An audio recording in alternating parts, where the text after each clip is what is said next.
190 million pound scandal, नैब ने इमरान खान को 23 मई को दोबारा तलब कर लिया। अस्सलाम वालेकुम। बस पर्दा हक़ाइक़, सनसनीखेज़ इंकशाफात, प्रोग्राम बेनकाब। मैं हूँ आपके साथ सफ़ान खान। नाज़रीन, सियासी सूरत हाल अभी आपने कुछ देर कबल तकारीर भी सुनी। वज़ीर-ए-आज़म पाकिस्तान, वज़ीर दिफ़ा और दीगर अफराद ने असम्बली से करारदाद भी मंजूर हुई और साथ साथ 9 मई के वाक़यात का तस्करा भी हुआ। कॉल लीक्स का रिसेंटली तस्करा भी हुआ। जुडिशल कमीशन जो कायम हुआ है, इस पर भी बात हुई है कि क्या उसका मकसद होगा, उससे हासिल क्या हुकूमत करना चाहती है। और साथ साथ इमरान खान साहब के बयानिए का तस्करा हुआ, जिसमें इमरान खान साहब की एक कॉल लीक सामने आई, जिसमें एक जूम मीटिंग के अंदर इमरान खान यूएस कांग्रेसमैन से ये कह रहे हैं कि किस तरह पाकिस्तान में ह्यूमन राइट्स वायलेशंस हो रही हैं और अमेरिका उनकी मदद करे या अपना किरदार अदा करे। इस हवाले से हमने देखा है कि एक खत भी कुछ दिन कबल मंजर आम पर आया था, जिस खत में बाकायदगी से हमने तकरीबन 60 कांग्रेस के अरकान के सिग्नेचर्स देखे थे, जो अपने डिपार्टमेंट ऑफ स्टेट से रिक्वेस्ट कर रहे थे कि पाकिस्तान के अंदरूनी सियासी मामलात में अपना किरदार अदा करें। ये वही इमरान खान साहब हैं जो अमेरिका के खिलाफ एब्सोल्युटली नॉट का नारा लगा चुके हैं, जो अमेरिका पर इल्ज़ाम लगा चुके हैं कि अमेरिका ने उनकी हुकूमत इस वक्त गिराई थी 2022 में, और साथ साथ उस बुनियाद पर वो पाकिस्तान में मौजूद सियासतदानों को गद्दारी के सर्टिफिकेट ही बांट चुके हैं कि किस तरह वो लोग अमेरिकी साजिश का हिस्सा बने थे 9 अप्रैल 2022। लेकिन अब सूरत हाल बिल्कुल मुख्तलिफ है। इमरान खान साहब का बयानिया अमेरिका से होते हुए साबिक आर्मी चीफ और वहाँ से होते हुए केयरटेकर CM से लेकर तकरीबन तमाम सियासतदानों को अपने गिरफ्त में ले चुका है, और अब खुलकर उनकी हकीकी आज़ादी जो लगता है वो एस्टैब्लिशमेंट के खिलाफ जारी है। और 9 मई को उन वाक़यात की झलक भी हमने देखी है। उस कॉल का कुछ हिस्सा आपको ज़रा सुनाते हैं जो इमरान खान साहब की ऑडियो की सूरत में सामने आई, जिसमें वो अमेरिकी रुकन कांग्रेस से क्या कह रहे हैं। Probably one of the most critical times in our history. We have one of the most bizarre situations going on in this country. There was not the one assassination attempt. I received 3 bullets in my leg, which were meant for the top body. You see, my government was removed by the ex-army chief because army's military establishment is very powerful here. So he conspired with the people who are in power right now, and you know, a lot of the army is powerful, the secret agencies, so they're toppled by government. और इस तरह के कई खतूत भी सामने, जिसमें इमरान खान साहब human rights violation को ग्राउंड बनाकर पाकिस्तान के अंदरूनी मामलात में मुदाखलत का अमेरिका को कह रहे हैं। इस पर गुफ्तगू करते हैं। हुर्रम हमीद रोकड़ी साहब सीनियर तर्ज़-ए-निगार, अब्दुल्ला गुल साहब सीनियर तर्ज़-ए-निगार मौजूद है प्रोग्राम में। पाकिस्तान के सीनियर रहनुमा सेनेटर करीम ख्वाजा साहब कराची स्टूडियोज़ में साथ मौजूद हैं। बहुत शुक्रिया आपका, आपने प्रोग्राम में आप सबने ज्वाइन किया। हुर्रम साहब, आप सरप्राइज हुए ये गुफ्तगू सुन के, या इट वॉज नॉट सरप्राइजिंग और एनी शोर टू यू? हुर्रम हमीद रोकड़ी साहब। कोई सरप्राइज नहीं सफ़ान। मैं इन जो है ना घटिया और छोटी हरकतों से काफ़ी अरसे से वाकिफ़ हो गया हूँ। काफ़ी अरसा पहले इन्होंने एक पूरी मुनज़्ज़म मूवमेंट चलाई हुई थी US के अंदर, और इन्होंने कुछ लॉबिस्ट हायर किए और कुछ पाकिस्तानियों से वहाँ पे पैसा इकट्ठा किया, और फिर इन्होंने वहाँ पे जाके कांग्रेसमैन के साथ जाके और ये जो हरकतें इन्होंने शुरू की। वहाँ पे ये काम को इतना मुश्किल नहीं है, लॉबिस्ट को हायर करके आप किसी के साथ भी कोई डिनर रख के अपने किसी भी कांग्रेसमैन के साथ आप उनका एक तरीका है, कुछ पैसे आप जमा कराते हैं और जाके अपनी कहानी और बेचना शुरू कर देते हैं। तो ये जो गलीज़ तरीन हरकत है, ये काफ़ी अरसे से शुरू थी। ये तो लोगों को अब हम समझाते थे, उनको समझ नहीं आती थी कि यह हकीकी मार्च जो है दरअसल किस मकसद के लिए है, इसका असल एजेंडा दरअसल क्या है। To cut it short, chaos का जो पीक था वो ख़त्म होता हुआ हमें नज़र आ रहा है और केओस अपने एंड की तरफ है। और ये जो अभी सजदे कर रहा है अमेरिका के, और मिन्नतें जिस तरीके से कर रहा है, और जिस तरीके से अल्फाज के साथ आप अल्फाज का चुनाव देखें, किस तरीके के साथ अपने पाकिस्तान, अपने मुल्क को ये किस तरीके से डिग्रेड कर रहा है, और अपना घटिया और अपना जो गलत बयानियाँ किस तरीके से मिन्नतें करके उनको बेच रहा है, इसको छोड़ें, ये तो गैर है। मैं अब उन तमाम स्टूज को और उन तमाम जोहला को और उन तमाम ज़ॉम्बीज़ को, अक्लमंदों को छोड़ दें, उनको तो अकल आ चुकी है। वो जो उस वक्त स्टिकर्स लगा रहे थे गाड़ियों के पीछे और दीवाने हुए थे, और कल परसों ये 9 मई को दीवानगी की हालत में उन्होंने क्या कुछ किया, अब उन तमाम को ये सोचना चाहिए कि वो इम्पोर्टेड हुकूमत नामंजूर कहाँ गई, वो साइफर वाला ड्रामा कहाँ गया, वो अमेरिका की हम ग़ुलामी नहीं करेंगे। और सबसे बड़ा जुल्म इस शख्स का ये है कि जब ये स्टेज के ऊपर खड़ा हो जाता है और सादा मुसलमानों को ला इलाहा इल्लल्लाह का कह के बहकाने की कोशिश करता है, इसका असल चेहरा इस जूम की मीटिंग में अब बाहर आ गया है। ये जो एक था ना जी, वो शेर है नंग वतन नंगे मिल्लत नंग दीन। और ये कहता किसको रहा, इसके ऊपर फिट होता है। He is responsible for all this chaos और फॉर तमाम इस झूठ का ये बंदा तो रिस्पॉन्सिबल। आपको सरप्राइजिंग, मैं बात को खत्म, जी अच्छा आप खत्म करें, बात प्लीज कंप्लीट करें। जी मैं बात ये ख़त्म करूंगा। सैफान जो सबसे बड़ा इसने नुकसान किया उस यूथ का जो यूनिवर्सिटीज़ में पढ़ रहे थे, बच्चे जो कॉलेजेस जा रहे थे, इसने उनको उकसा के 9 मई को इसने उनको इस्तेमाल कर दिया और वो इसका ईंधन बने अशराफिया का। क्योंकि इसके साथ एक अशराफिया है, एक पाकिस्तान की एक गंदी अशराफिया इसके साथ है, नॉट द गुड वन, गंदी। उन्होंने इस्तेमाल उन बच्चों को किया और उनके कैरियर्स, उनके घरों को इस शख्स ने तबाह कर दिया और वो सारी उम्र के लिए उनके लिए इसने इश्यूज पैदा कर दिए। जी सैफा, एग्जैक्टली। मैं भाई साहब आपका भी रिस्पांस इस पे जानना चाहूँगा। सरप्राइजिंग था आपके लिए ये बिल्कुल, या आप इट वाज नॉट सरप्राइजिंग करीम भाई साहब? ये जैसे खुरम साहब ने कहा, हम तो समझ रहे थे कि यही इनका एजेंडा है। उसकी हर रोज़ नई स्टेटमेंट्स हैं और आज एक बात करता है, कल दूसरी बात करता है, परसों तीसरी बात करता है। तो वो पता नहीं क्या क्या कहता रहता है, कभी एक बात कर उसको याद भी नहीं रहती है। तो ये मेरे लिए तो सरप्राइज़ नहीं है।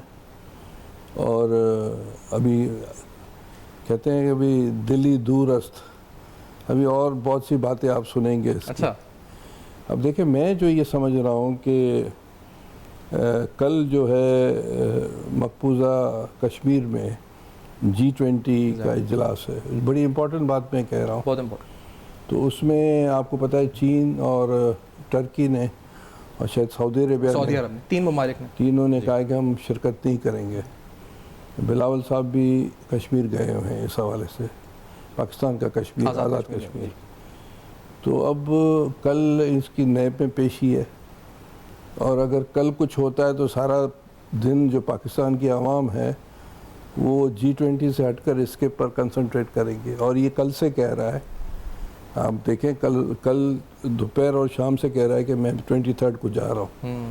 और कल अगर पाकिस्तान में अगर कुछ भी वाक़यात होते हैं तो G20 से तो डाइवर्ट हो गई ना बात। आप देखें, ये थोड़ी देर ये थोड़ा सोचे, 14 में जब धरने लगे थे तो उस वक्त चाइनीज़ प्रेसिडेंट आ रहा था, तो वो चाइनीज़ हमारा जो चीज़ें जो थोड़ी दूर हो गई। एक ब्रेक हमें लेना है। बड़ी अहम बात आप कह रहे हैं कि कल 23 तारीख को G20 कॉन्फ्रेंस और इमरान खान साहब की नैब की पेशी और बिलावल साहब का आज़ाद कश्मीर में होना, इन तीनों में लिंक और फिर इसका जो ओवरऑल कॉन्टेक्स्ट है इमरान खान साहब के एजेंडे पे, से बात भी करते हैं। अब्दुल्ला गुल साहब का मौके भी लेंगे इस पर। आप नाज़ी हमारे साथ रहिए।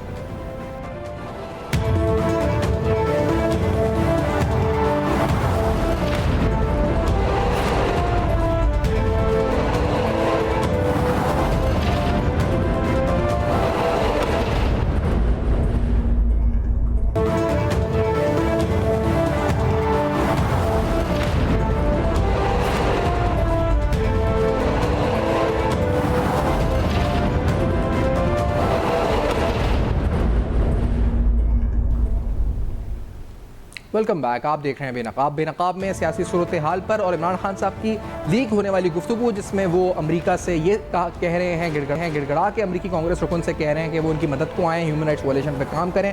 जवाबी पाकिस्तान की हिकमत अमली क्या हो सकती है, इस पर आएंगे।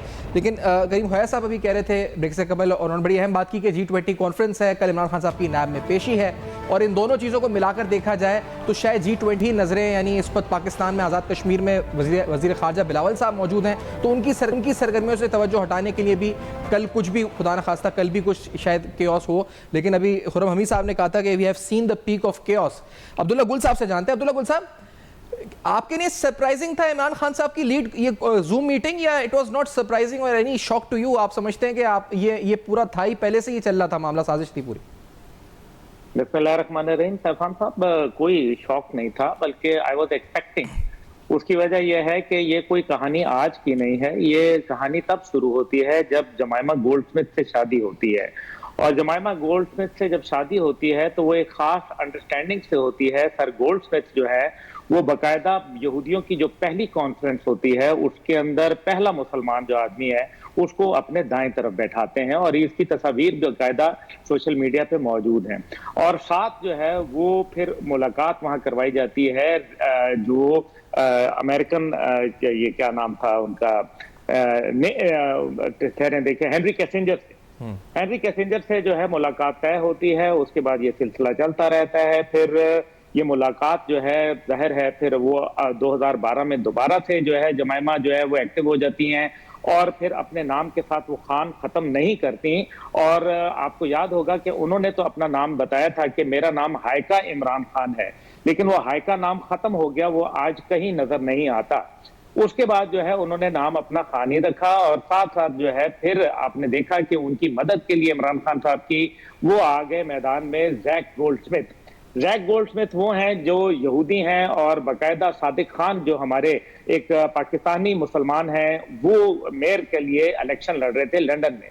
लेकिन इमरान खान साहब ने एक तो मदद करना होती है, एक होती है मुखालफत। उन्होंने जैक गोल्डस्मिथ का जो है साथ दिया बजाय इसके कि वो एक मुसलमान पाकिस्तानी निजात सादिक खान का साथ देते। लेकिन इसके पीछे भी बात खत्म नहीं होती, इसके पीछे बात चलती है तो पता चलता है कि रॉथस्चाइल्ड जो फैमिली है जो कि यहूदियों की सबसे बड़ी, जिनके वर्थ जो है $500 बिलियन है, ये वहां से कहानी शुरू हो जाती है। और इसीलिए आज तमाम सोशल मीडिया अकाउंट्स जो हैं वो, क्योंकि आपको पता है या वो यहूदियों के हाथ में है या फिर वो हनूद के हाथ में है, और इसी वजह से वो तमाम सोशल मीडिया अकाउंट्स और वो तमाम हैंडलर्स और वो तमाम गद्दार भगोड़े और बदमाश लोग जो पाकिस्तान से बाहर बैठ के पाकिस्तान के खिलाफ आए दिन नित नई एक झूठी कहानी घड़ते हैं, उसको जो है वो हवा देते हैं और वो उनकी गोद में बैठ के वहां ये सारा काम सर अंजाम दे रहे हैं।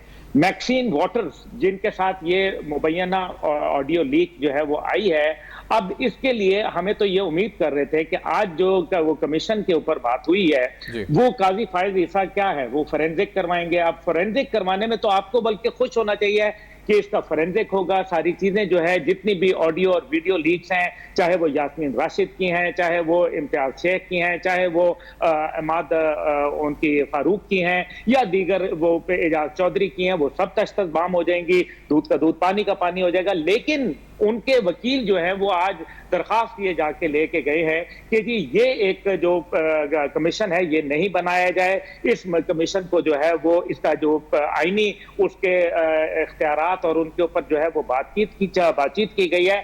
इसका क्या मतलब है कि यानी कि आप कुछ छुपाना चाह रहे हैं। इससे पहले आपको पता है कि टेड लियो जो है वो इस पर जो सेनेट कांग्रेसमैन टेड लियो हैं वो बात कर चुके हैं। इसी तरीके से जो है वो ब्रेड शर्मन जो है बात कर चुके हैं। ब्रेड शर्मन वो आदमी है जिनका अभी खुरम रोकड़ी साहब ने जिक्र किया कि वो बाकायदा हायर्ड लोग हैं जिनको बाकायदा लॉबी करने के लिए पैसे दिए गए, और ब्रेड शर्मन बड़े यहूदी हैं और इंतहा से ज्यादा पाकिस्तान के मुखालिफ हैं। ये सोचने वाली बात है कि क्या बात है कि ज़ल्मे खलीलजाद का जो बयान है वही इमरान खान का बयान क्यों है। वो भी आर्मी चीफ के हवाले से बात करते हैं और जो इमरान खान का बयान है वो भी पाकिस्तान के आर्मी के सरबराह की बात आती है। मसला ये हुआ है कि ये जो पिछले कुछ अरसे से चल रहा है और खास तौर पर 9 मई के वाकयात जो हुए हैं, इनकी प्लानिंग जो है वो तो 25 तारीख को कर ली गई थी अप्रैल की, और इसकी एग्जीक्यूशन के लिए वो एक बहाना तलाश कर रहे थे जो उनको 9 मई को मिल गया। अब इसके अंदर जो है तकरीबन 44,000 से ज्यादा जो है वो लोग शामिल थे, और इसके अंदर तकरीबन ऐसे लोग जो दहशतगर्दाना कार्रवाइयों में मुलविस थे, बलवाइयों में मुलविस थे, वो 16,000 के करीब लोग थे। उनमें से जो फेस रिकग्निशन के जरिए नादरा की और दीगर जो इंटेलिजेंस के जराए हैं उनसे तकरीबन 13,000 लोगों की शनाख्त कर ली गई है, और जिनमें से 8,611 जो है वो गिरफ्तार हो चुके हैं। अब इनके पीछे जब हम जाते हैं तो पता चलता है कि वही बात जो ISPR पिछले कई सालों से कह रहा है कि 5th जनरेशन वॉरफेयर, यानी कि लोगों के ज़हनों के साथ खिलवाड़ किया जाएगा, लोगों के ज़हन तब्दील किए जाएंगे और उनको अपनी ही रियासत और अपनी ही अफवाज के मुखालिफ खड़ा कर दिया जाएगा। नतीजा यही हुआ कि वो लोग जो है वो मुखालिफ हो गए। इनका पूरा प्लान था, एजेंडा था, उसके पीछे जो है वो 54 हैंडलर बैठे हुए थे जो मुख्तलिफ 19 जो सेंटर्स थे पाकिस्तान भर में और इंटरनेशनली, वो वहां से इसको पूरा जो है मॉनिटर कर रहे थे, जो 6 लोगों को आगे रिपोर्ट कर रहा था और 6 लोग जो थे वो आगे एक आदमी को रिपोर्ट कर रहे थे। अब इस पे गौर करने वाली बात यह है कि उस टाइम पे जो सोशल मीडिया के जो 477 ट्रेंड जो चले वो तमाम के तमाम, उनमें से आधे से ज्यादा जो थे वो इंडिया से, यूरोप से और अमेरिका से चले। इसका मत और 1380 वो फेसबुक के लोग जो उकसाते रहे, इसमें 2 टीवी चैनल जो थे वो बराह रास्त और बाकी 3 चैनल जो थे वो ढके छुपे अल्फाज में इन सब की मदद करते रहे।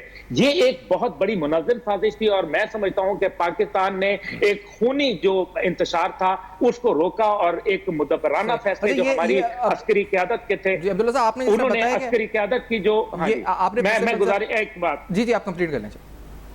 ये जो एक हमारी अस्करी के क़यादत के मुदब्बराना फैसले थे, उन्होंने पाकिस्तान को एक बहुत बड़े इंतशार से बचा लिया और पाकिस्तान वो वाहिद का मुल्क है दुनिया के अंदर जो 5th जनरेशन वॉरफेयर के अंदर सुरखरू होकर बाहर निकला। लेकिन अभी हमें ये बड़ी अहम बात है कि आपने पस मंजर बयान किया, लेकिन अब होना क्या चाहिए इस सवाल में मैं आऊंगा तीनों पार्टमेंट की तरफ। करीम खान साहब पहले आपसे पूछना चाहूंगा कि अभी कौमी असम्बली में तकरीर की वज़ीर साहब ने उन्होंने कहा कि उनकी वज़ीर ख़ारजा से गुफ्तगू हुई है और वो ये प्लान ये कर रहे हैं कि 2-2 3-3 के वफ्द बनाकर इंटरनेशनली भेजें या इंटरनेशनल डिप्लोमेट्स में जो हमारे सेंटर्स हैं डिप्लोमेटिक उनको एक्टिवेट करें और असल में ह्यूमन राइट्स की जो कंडीशंस है उनसे वहां के लोगों को आगाह करें। ये काउंटर स्ट्रेटजी दुरुस्त रहेगी या कुछ और अभी हुकूमत तो करना क्या चाहिए, क्योंकि ये तो अपनी लॉबिंग फर्म्स और जो इनके कनेक्शंस हैं उसके जरिए अपना काम कर रहे हैं इमरान खान साहब जो उन्हें करना है। हुकूमत क्या करे इस सिलसिले में? वज़ीर आज़म ने जो बात की है जी वही होगा और वही उसकी हम तायद करते हैं कि भाई इंटरनेशनली हर जगह एक्टिवली जाना पड़ेगा कि भाई ह्यूमन राइट्स के हवाले से। मैं एक बात क्लियर कहूँ, मेरा ताल्लुक़ पीपल्स पार्टी से है। हम डेमोक्रेसी चाहते हैं, इलेक्शन चाहते हैं, ह्यूमन राइट्स पर भी हमारी बहुत सी चीज़ें क्लियर कट हैं। सिविलियन अदालतें हैं और जिन्होंने इमलाक पर अटैक किया है उसके बारे में भी पार्लियामेंट जो भी फैसला करेगी वही होगा। मगर हम ये क्लियर कट जो जनरल ज़िया की पॉलिसीज़, ये तो जनरल ज़िया ने इसको पैदा किया ना, उसके उस ज़माने में अख्तर अब्दुल रहमान और ये हमीद गुल इन्होंने इसको पैदा किया। इमरान खान का प्रोजेक्ट तो वहाँ से नहीं आप मैंने आपके बीच में नहीं बोला के मुतालिक अगर आप बात करेंगे तो फिर मेरी ज़बान बहुत खुल जाएगी। आप भले खोले, आप खोले, आप भले खोले। ये प्रोजेक्ट उनका ही है जो हम भुगत रहे हैं। तो मेरे वालिद के मुतालिक आप नहीं, ये प्रोजेक्ट आप ही लोगों का है, तहरीक इंसाफ आपने बनाई और आगे भी यही चल रहे हैं। और आप यहाँ जो बातें कर रहे हैं उससे माशाल्लाह को प्रमोट कर रहे हैं। आप तो वही बातें कर रहे हैं जो माशाल्लाह की प्रमोशन की बात कर रहे हैं। आपको डेमोक्रेसी के तो आदमी नहीं आप थे, नहीं आपके वालिद थे। आप लोगों ने अखबार जंग में पैसे लेने वाले आप थे, दलाली आपने की, पैसे लेकर अखबारों को किया। और अभी ये जो बातें कर रहे हैं इससे तो डेमोक्रेसी कमजोर होने की बातें कर रहे हैं। मैं तो सर मुखालिफत करूंगा।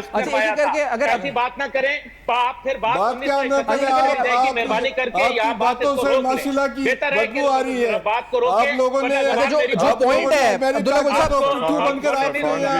अच्छा जो पॉइंट है सर, प्रमोट जो पॉइंट है, मैं असल में कुछ नहीं किया। अगर इस बात पर इस मुद्दे पे आ जाए के आ गए और अभी भी इस वक्त भी एक सवाल करने डेमोक्रेसी को कमजोर करने की बातें कर रहे हैं। ये जो मेन बात है सूटो इंटेलेक्चुअल अब्दुल्ला साहब, मैं चाहूंगा जिसका जवाब आप देना चाहें। इंटेलेक्चुअल बिठाते हैं आप, ऐसे लोगों के साथ हमें नहीं बिठाया। करीम हुआ साहब जो कह रहे हैं इंटेलेक्चुअल हो, झूठे लोग हो, ये पाकिस्तान डेमोक्रेसी अंडरमाइन, ये हमीद गुल, ज़ियाउल हक, अख्तर अब्दुल रहमान की बरूने मिनज आज पाकिस्तान के भेड़ा घर गए और ये सूटो इंटेलेक्चुअल इस वक्त भी माशाल्लाह की मेरे ख्याल में जो लोग इस टाइम पे अभी इस तरह की बातें कर रहे हैं, दिफा नहीं कर सकते, उनके ऊपर गुफ्तगू ना की जाए। गुफ्तगू क्या यार, तुम्हारी तारीख में जिस तरह तुम लोगों का नाम है वो सबको पता नहीं है क्या? अभी अब तारीख को क्या मस्क करोगे क्या? वो जाकर आप सेंट्रल पंजाब में करें, सेंट्रल पंजाब आप क्या है सबको पता है। इस वक्त आपकी तरफ आ जाता हूँ। देखें असल माशाल्लाह को प्रमोट करने वाली जो बात है, आप करके गुफ्तगू करनी चाहिए ना कि तुम कर। ये बताएं कि जो मिलिट्री कोर्ट्स की बात है, ये तमाम चीजें जो हैं जो करीम खान साहब कह रहे हैं, उस अगर ये जो इसमें से सिर्फ वो जो डिबेटेबल पॉइंट है कि क्या ये human rights violation Imran Khan साहब कह रहे हैं और यहाँ से जो मिलिट्री कोर्ट्स की बात है, क्या हम मार्शल लॉ की तरफ जा रहे हैं? क्या डेमोक्रेसी अंडरमाइन हो रही है? खुर्रम हमीद रोकनी साहब के लोग आएंगे तो वो प्रमोट ही करेंगे ना, इन्होंने तो उस वक्त से किया, अभी भी कर रहे हैं। सैफान दो चीजें, और ये जो है सेंट्रल पंजाब को रिप्रेजेंट करें, ये कोई साउथ पंजाब और बलोचिस्तान सरहद और केपी को नहीं कर रहे हैं। ये जो बातें करें ये फसाद वहीं हो रहा है और उनकी मेंटालिटी को कर रहे हैं, जो प्रमोट कर रहे हैं यहाँ कि 18 अमेंडमेंट खत्म हो या प्रेसिडेंशियल सिस्टम आए, हमें लूटे इन्होंने ज़ियाउल्लाह अच्छा, ने खुर्रम वही साहब का जवाब ले लो। भाई मैं- कहेंगे ना अच्छा, कि- खुर्रम साहब का जवाब ले लो प्लीज। जी खुर्रम साहब इस तरह की बातें करके जी, क्या खुर्रम साहब, प्लीज, माशाल्लाह को प्लीज। सपोर्ट करने हम यहाँ बैठे जी, हैं खुर्रम क्या? साहब। सैफान जी। ये हमारे मोहतरम भाई को कहेंगे ना थोड़ा सा अच्छा गुजारिश ये है जी। कि दो चीजें अहम है। एक तो कश्मीर के अंदर वो कॉन्फ्रेंस करना चाह रहा है, लेकिन आज के दिन आप ये देखें कि सबसे खतरनाक चीज ये है कि ऑल ओवर द वर्ल्ड दुनिया के अंदर इसने मुनज़्ज़म मुजाहरे और कराने की पाकिस्तान के खिलाफ कोशिश कर रहे हैं, पाकिस्तान की गवर्नमेंट के खिलाफ, पाकिस्तान के खिलाफ। ये मेरी आवाज आ रही है सैफान? जी जी बिल्कुल। अच्छा, एक तो ये मुनज़्ज़म मुजाहरे कराने की कोशिश कर रहा है। अच्छा, इस चीज़ को भी साइड पे रखिए। इन्होंने एक और कल से खतरनाक चीज़ शुरू की। इन्होंने कहना शुरू किया कि हमारे जी 25 बंदे मर्डर हुए हैं और 25 बंदों के नाम पे ये पैसा भी इकट्ठा कर रहे हैं दुनिया में।